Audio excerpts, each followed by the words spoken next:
Hi guys, and welcome back to episode 10 of the In the Hub podcast with me, Neil Thacker. Today we'll be speaking to Mr. MXF himself, Bruce Devlin. Bruce is the Standards Vice President at the Society of Motion Picture and Television Engineers, or SMPTE, and holds a phenomenal career working with the likes of the BBC, Snell and Wilcox, and Amber Finn. We really hope that you enjoy this episode. Don't forget that we're still releasing episodes every Wednesday on all major podcast platforms. So welcome to the podcast, Bruce. How are you today? I am very fine this morning, thank you very much. The sun is out, the birds are chirping, and the rain has stopped. Good stuff. So we'll get straight into the questions then, if that's all right with you then, Bruce. Yeah, sure. So Bruce, how did you get started within the broadcasting industry? Well, it was, I think Noah had just finished building his Ark, and I just graduated. And there was a choice between, for engineers going to design weapon systems, or in this crafts fair, I saw this weird stand from the BBC. I didn't even know the BBC did engineering. So I chatted to the guys from the BBC, and the next thing I know, I'm at BBC Research and Development Department designing radio camera systems. So it was total, absolute fluke. But thank goodness I didn't end up designing missiles, because not only is that a bad business, it was a business that wasn't going anywhere in the 1980s. And was the broadcasting technology industry something that you always wanted to get stuck into, or did you kind of fall into it? It was something I fell into. And it was interesting because once I got into it, I suddenly realized there was this broad scope of really just wonderful stuff. I remember as a small kid, I grew up in Australia. My dad gave me a camera, a sort of a film camera, really old film camera. It's like a 1930s film camera back in the days when they had these big manual rolls that you had to roll between two spools and get them in. And that kind of engineeringiness kind of stuck right from the early days of my life. And then all of a sudden I go to the BBC in the 1980s and they're still using things like that. It was like, holy moly, how can something as prestigious as the BBC get by on string and sealing wax? And I thought this was interesting. And while I was at university, I discovered I was okay at things like software and digitization. So, of course, the first thing I got stuck into was radio frequency and radio cameras, something that I failed all my exams at. Yet somehow I accidentally ended up being a world expert in designing radio camera antennas. So I like to think that the word career describes both how I got to where I am today and what a car does shortly before it hits a bridge at high speeds. And how did you become Mr. MXF? Do you think that the format has achieved the goals that you initially set out for it? Yeah, good question. Just like my career, it was a bit of an accident, really.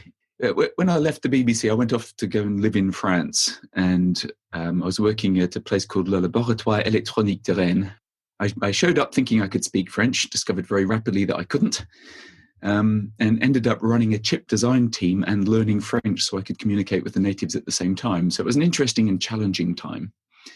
And when I came back from France, I started working for Snell and Wilcox, and I was stuck in a pub with Roderick Snell, and he was explaining that one of his buddies at France Télévisions had this little bit of a problem where they had two playout servers, and remember this is the kind of mid to late 90s, and there were MPEG-2 based playout servers. They both had the same Lucent cards in them that did the actual MPEGiness, but they were from different manufacturers, and for some reason they couldn't get the MPEG files from server 1 to server 2. And I spoke French. I could communicate with French people in French and techno-French, so Roderick obviously assumed, just like me, it was an engineering problem. And so I got chatting to them. And because I was young and naive and a bit of an idiot, I tried to solve this engineering problem that I had been given. So I set up this European research project with a group from Portugal and a group from France and a broadcaster and the BBC and others. And it was called GForce, Generic Format for Storage. Because I reckoned it wasn't the MPEG that was the problem, because obviously it was the same MPEG coming from both of these cards. It must have been the wrapper. And there was also a bit of a metadata issue. With hindsight, I realized I wasn't asking the right questions, but to cut a really long story short, the GForce project spawned a company eventually called MOG Solutions, which generated the world's first MXF SDK product. 10 seconds after they did that, a company called OpenCube spawned the world's second MXF SDK. Both of those spawned out of the GForce project. freemxf.org spawned the open source MXF SDK that came out of the GForce project. And I went on to go and chair all the committees and ended up chairing MXF. And so between 1997, when this question was asked in the pub, and 2004, when 377 was published by SMPTE, we felt that we tackled all of the engineering problems of MXF.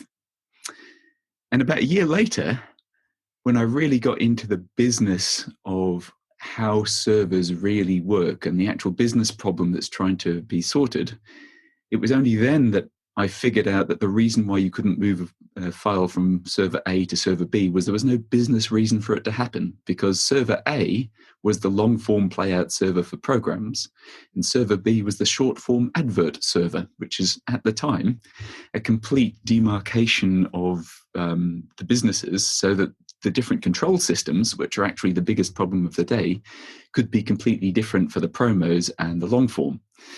So by not asking the right question at the right time, we accidentally ended up with MXF, which is not a bad outcome.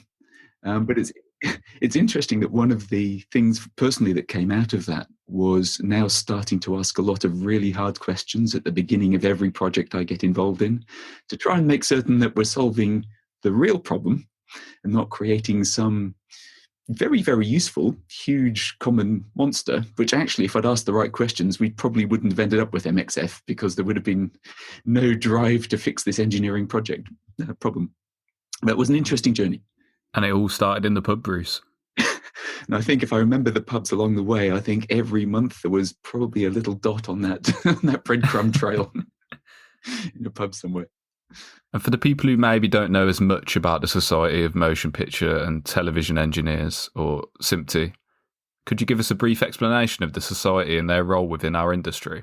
And what are your responsibilities within SMPTE? Sure. Well, I'm currently the SMPTE Standards Vice President.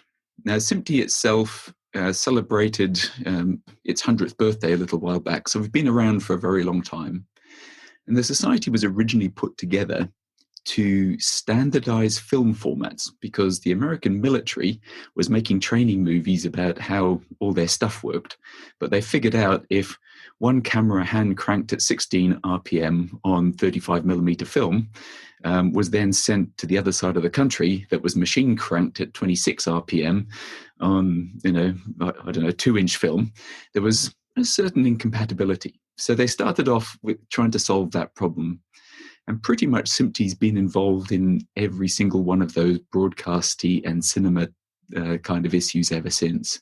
Whether it was trying to get the tape formats of the 70s and 80s standardized, whether it's getting the colorimetry formats for high dynamic range standardized, or trying to figure out how do you deliver one immersive audio bit stream so that Dolby Atmos, DTS-X, and MPEG-H can all coexist in the same box, and you decode the right bit stream to the right decoder at the right time. Those kinds of how do you build a platform upon which agile business can do its funky thing? That's really what SMPTE's there for. And to do that, SMPTE has effectively 3 different things that we focus on. One is membership, because without a large membership base, we don't know what problems we're trying to solve. The other is education, because if you really want to go and find out how IMF works, or how do you build an HDR pipeline that works for TV and cinema, or how do you make certain that the ATSC3 pipe that you're trying to fulfill in your new ATSC broadcast actually can fit in with the content coming out of the production studios, where do you go to learn that stuff? Certainly, in recent times, most of the professors at most of the universities retired from the industry and set up those courses long before those standards were finished. So you can't learn it in school because there's nobody in school who knows this stuff.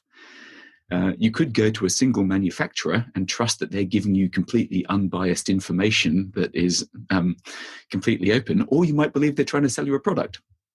And I'm not trying to be biased here, but some manufacturers are more to one end of the spectrum and some are more to the other end of the spectrum. So the education part of trying to help people navigate this increasingly rapidly changing techno landscape that we find ourselves plonked in. I use the word plonk in every sense of the word there. It's really a key thing for SMPTE. And then there's a standards bit. And to some extent, standards are reactionary. in that people come along and say, hey, I've got this idea of how we take ARRI raw and put it in MXF. Can we write it down and make it a standard? So there's that element of the standards thing. And honestly, without that, formats like MXF would never exist. But there's also the other side of standards where we set up things like study groups. So we currently have an artificial intelligence and machine learning study group that we set up in conjunction with the Entertainment Technology Center in Hollywood. And the goal there is to try and figure out what elements of machine learning and artificial intelligence are needed to create stable platforms upon which innovative workflows, pipelines, and products can be built. And some people respond to me, well, particularly those who work for the big cloud platforms that say, hey, we don't need standards, just come to us, buy it from us, it all just works. But if anybody's tried to take a training model that they've built in TensorFlow and then tried to export it into Amazon, that they'll know that it's not all plain sailing and lovely. And that even just running the independent face recognition software on each of the 3 or 4 different platforms you can do it on, trying to get a common output that you can interchangeably use, those things aren't easy. So even just at the low-level mechanical plug and play area of these machine learning things that exist today, you really have to choose one of the silos. And we haven't even touched on the ethics of some of this stuff yet. So we currently have a questionnaire going out, and if anybody's interested in our questionnaire about what things should be stable so that we can do agile development on top of it, please get in touch with me. You can find me on the SMPTE website, SMPTE.org, or you can add to my incredibly small inbox at svp@smpt.org, and we'll send you a copy of the questionnaire, because really this is all about trying to build something for the industry so that we allow the AI giants to innovate and do their thing, but at the same time try and build some interoperability so that you're not locked into any one particular platform. And if you want to build a multi-cloud thing, well, hopefully SMPTE is going to help you do that. Do you think that we still need standards now that there are so many kind of useful open source initiatives out there? That's a really good question. And it's actually one of the things that I'm trying to answer at the SMPTE 2020 virtual show, which is just coming up.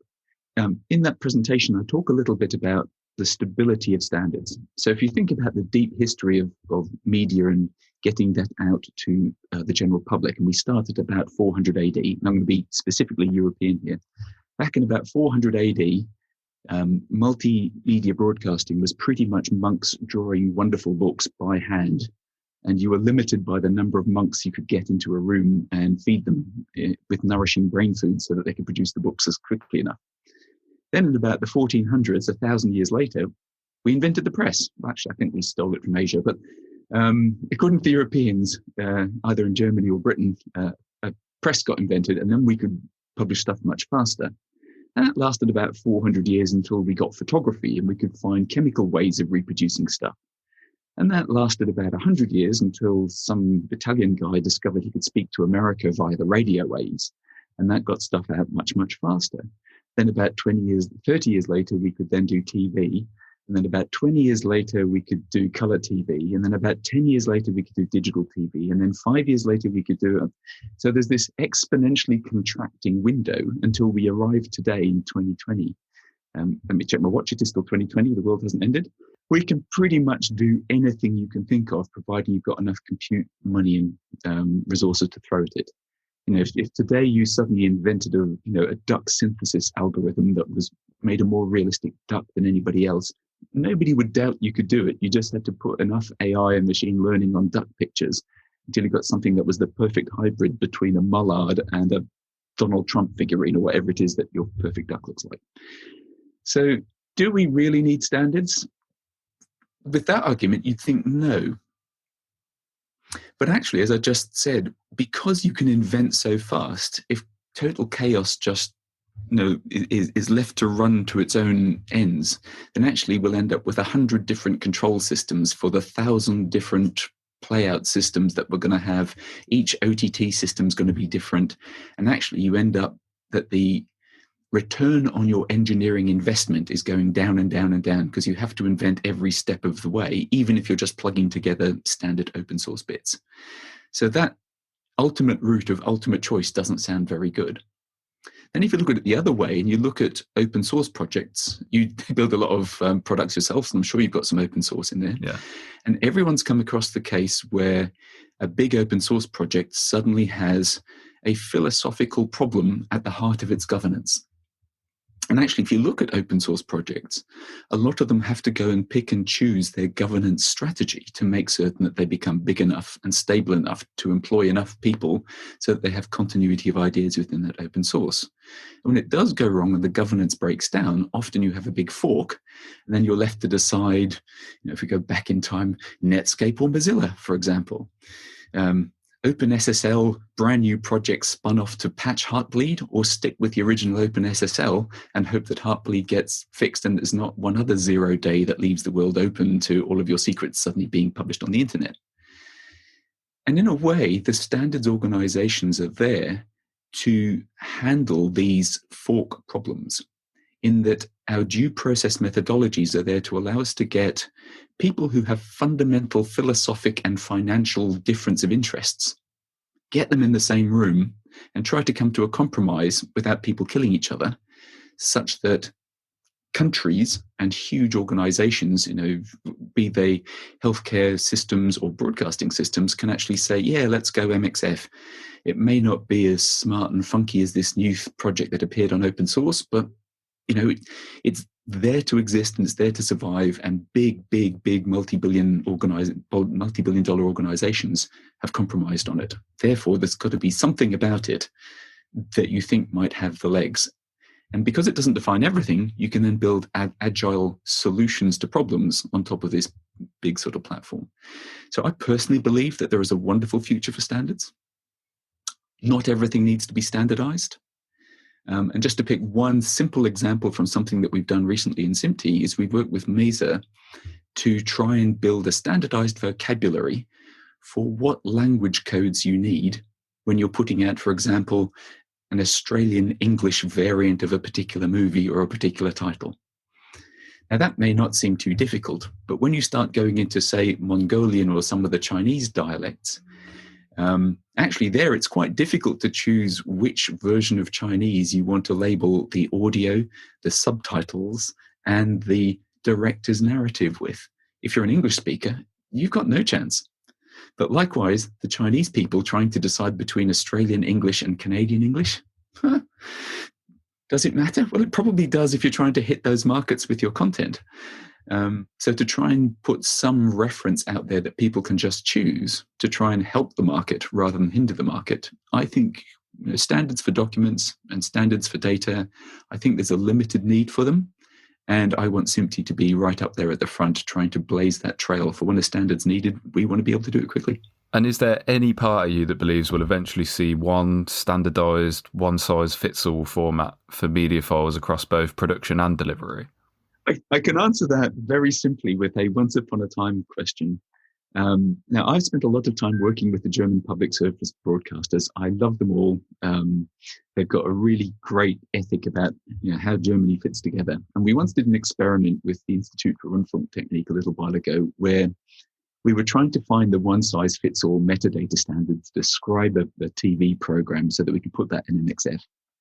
Now, if you live in Germany, and you have a deep understanding of the different German territories, and you understand the federated nature of the country, you will understand that the people from Bavaria may not have the best love for the people from Alsace.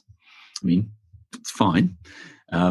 They love each other at one level, but just like siblings, your own brother is your worst enemy, but your best mate simultaneously, and that's kind of how Germany seems to work. As an outsider, if I'm looking at each of the German public service broadcasters, I can't tell the difference between them until I get in the room with them and start to understand the differences. So when we presented 380 different metadata terms to this group, they all came back with about 10 or 11 of the metadata terms they felt were the most important. We thought, great, all of these companies all had the same choice of the 10 or... No, that's not how it worked. They chose the same number, but they all chose completely different terms, because what they were trying to do, because they were all in the room together, was to differentiate themselves from their neighbors to show how much better they were than their neighbors. So will we ever have one standard to rule them all? No, never. We'll only have that when we stop innovating and we stop doing new and interesting stuff. And to a large extent, this is why I think to some level we need standards. We need ways of carrying that differentiation so that two machines who are typically pretty dumb can get the data, but then you use the data to differentiate yourself against your competitor, whether it's an engineering competitor or a media competitor or a human competitor. So that commonality to get the data there, but the differentiation at the end point, I think that's key to having a thriving media industry. And we'll never have one format, no matter how much I might try and move in that direction. So do you think that IMF will eventually replace MXF for contribution purposes? Yeah, it's an interesting one, because IMF really is like the son of MXF or daughter of MXF, or the non-gender pronoun specific version of MXF. And IMF is really targeted at versioning. It's how do you represent an entity, like a title of a movie or a title of an episodic or an advert, so that you minimize the storage and maximize the retargetability of that advert or that title. And so there's lots of metadata inside there. And I think in applications where instead of having, in fact, let me give you a food analogy. If I sell you a jar of jam, you want to know that when you pop the lid of that jar of jam, no one's got inside and tampered with the ingredients. No one's added hallucinogenic drugs or poison or changed strawberry to raspberry, because raspberry is the spawn of the devil and strawberry is the best thing ever. So you want that tamper-proof encapsulated thing. And that's really where MXF started, because that's the biggest problem to solve. But actually, there's also a thriving industry of jam manufacturers. So when you're delivering the ingredients to the jam manufacturer, you want to be able to substitute out the poisonous raspberries for the delicious strawberries. You want to be able to add in a little bit of ginger instead of the cardamoms, because culturally, those things work differently in your territory. So I think IMF and MXF, they're so codependent. And as we see media being delivered in an increasingly personalized way, I think the scope of where IMF lives in the value chain is just going to go up and up and up. Today, it's movies and top-end episodics and top-end TV programs. But actually, now that there's open source development kits and open source tools out there, I think we're going to end up even with individual producers deciding, oh, if I do it in IMF, I can upload it directly to the Netflix backlot. Hey, that bypasses 75 steps of my post-production I'd otherwise have to spend money on. That makes a lot of sense. So I can see it's going to gain traction, but ultimately, there's always going to be a larger volume of stuff sent out there with the jam jar. Nobody's tampered with this. And you want to make certain that nobody's tampered with your lovely production that you've just done. So they're going to live together as siblings who will hate each other and love each other in equal measures. And what, from your perspective, has been the biggest challenge that broadcasters have had to overcome during your time in our industry? Oh, physics. When I entered the industry in the 80s, we were fighting physics. You couldn't build a chip fast enough to do standard FTV, let alone HD TV. And now you can do it all in software. And I think one of the biggest problems really is not necessarily technological, but it's conceptual, is that we've moved really rapidly from a fighting physics and fighting engineering to harnessing physics and harnessing engineering to hit any business model you can dream up. And we're not over that hurdle yet. And I think the personnel migration within the industry between hardcore engineers who effectively ruled the roost to versatile business thinkers who can get their brain around the engineering of the problem and understand how to build a solution to a particular engineering problem in a cost-effective way. I think that migration of mindset, we're still in the middle of that. And to some extent, Netflix has been really successful because they managed to jump across that barrier really quickly. They figured out what they could make. They figured out what they could buy. They figured out what they could just take off the shelf and start using. And they put all that together in a big package and became very successful. Now, whether it was judgment or luck, who knows? But there's other organizations that are busy trying to reinvent themselves.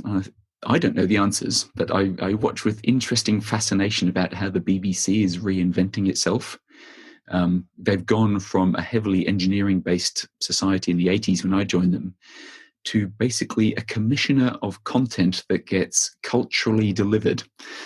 Not sure they generally agree with that because they've got a marketing department, but that's how I see them operating.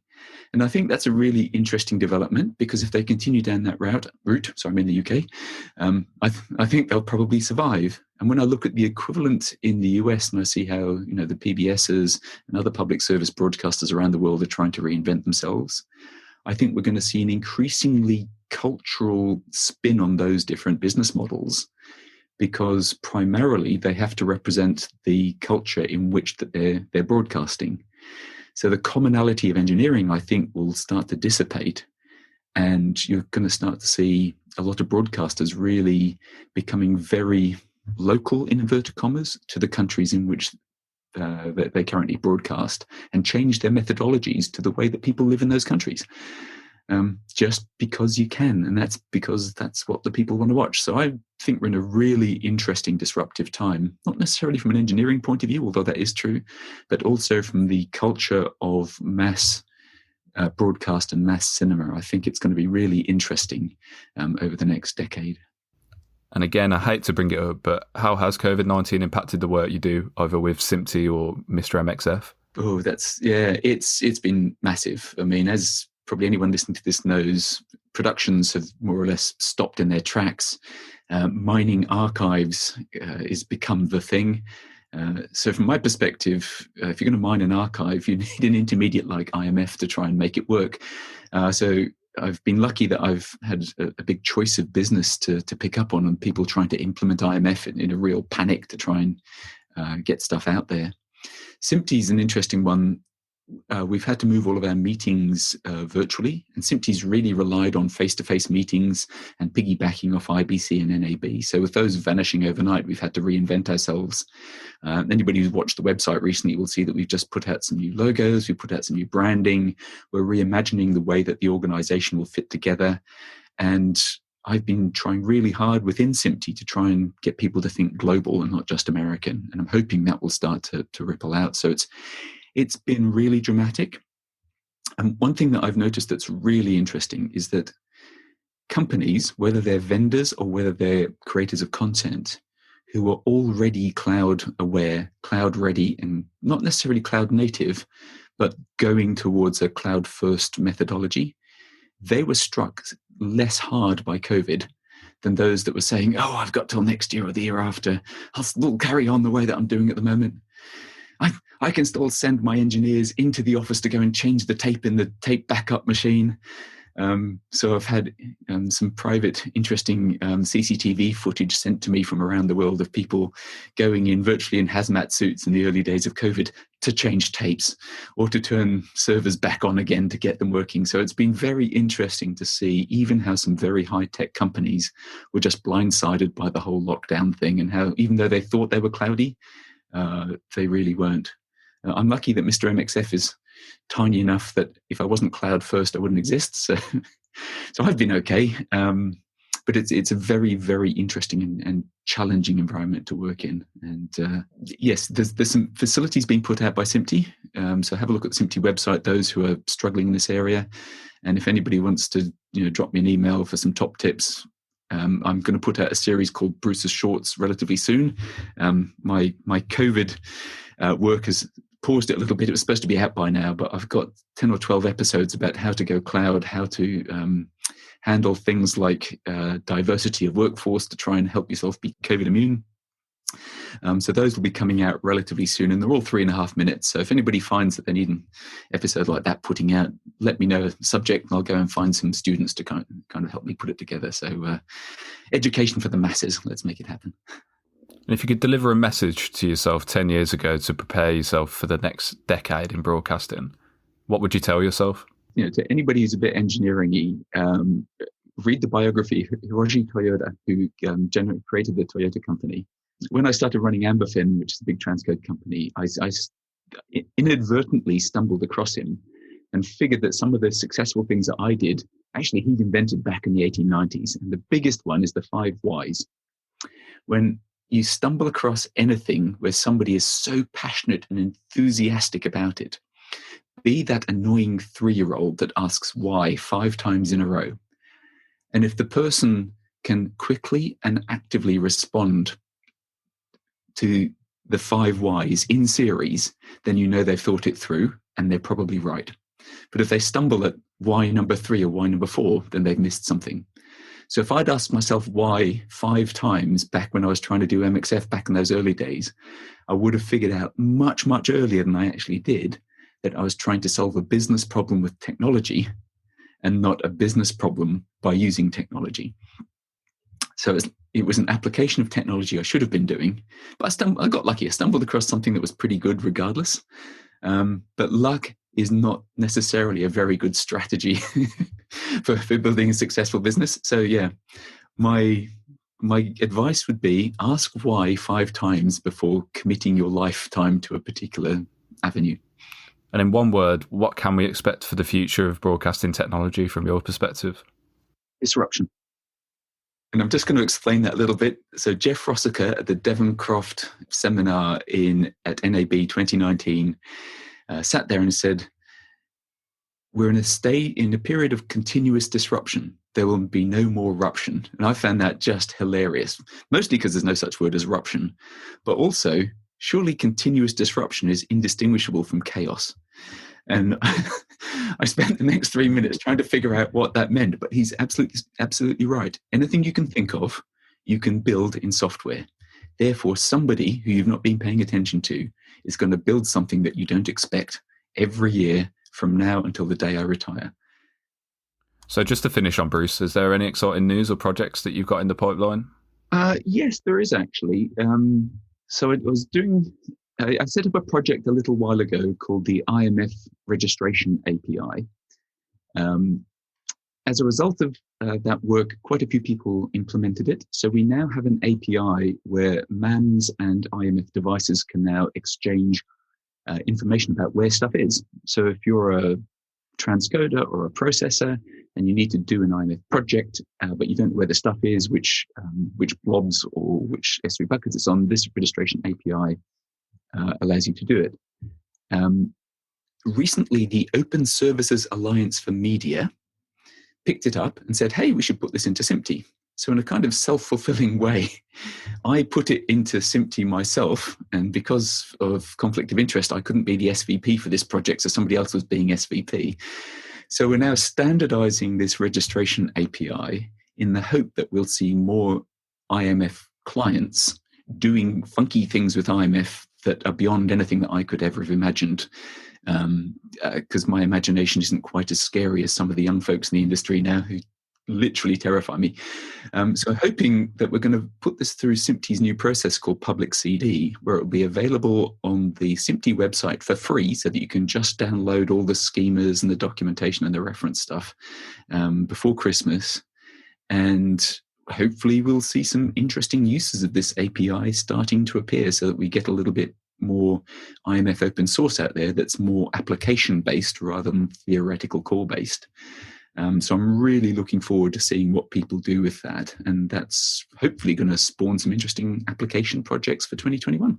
And how can people get in touch with you and find out more about anything that you're up to? The Mr. MXF website is one of the easiest places. Go to mrmxf.com. But if you're interested in any of the SMPTE stuff, or you want to bring a project into SMPTE, then my email is svp, standard by president, svp@simpte.org, and you can get in touch with me there for all SMPTE stuff. Or just search me on the web. I'm the Bruce Devlin that's not the golf course designer, nor the Scottish comedian, nor the wine grower. And his wine is truly fantastic. 3 Clicks Wine, recommended. And do you ever have a kind of Bruce Devlin meetup with these guys? We have a small Bruce Devlin Facebook group. There's only one criteria for joining, and most people don't qualify. I'm a deeply, deeply sad person, really, when it comes down to it. So that's absolutely everything, Bruce. So thanks so much for coming onto the podcast today and speaking with us. We've covered quite a range of topics here, and hopefully we'll speak to you again soon. Absolutely, my pleasure. So I do hope you get lots and lots of listeners, lots of viewers, and it's wonderfully successful for you. Thank you, Bruce. We really appreciate it. See you soon.